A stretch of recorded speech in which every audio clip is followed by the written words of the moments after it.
प्रणम्य शिरसा देवं गौरीपुत्रं विनायकं भक्तावासम् अस्मरे नित्य आयुः कामार्थसिद्धये।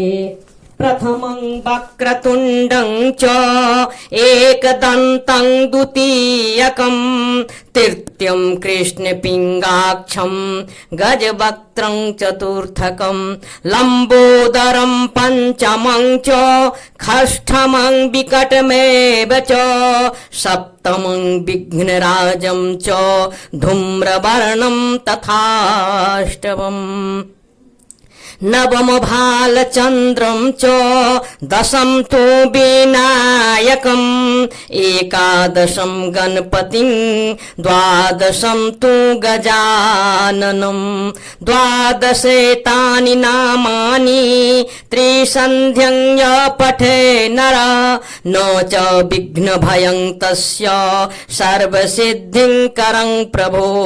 विद्यार्थी लभते विद्याम् धनार्थी लभते धनम् पुत्रार्थी लभते पुत्रान् मोक्षार्थी लभते गतिम्। जपेद गणपति स्तोत्रम् खड्भिर्मासे फलं लभेत् संवत्सरेण सिद्धिं च लभते नात्र संशयः। अष्टभ्यो ब्राह्मणेभ्यश्च लिखित्वा यः समर्पयेत् तस्य विद्या भवेत् सर्वा गणेशस्य प्रसादतः। नारद पुराणे संकटनाशन गणेश स्तोत्रम् सम्पूर्णम्।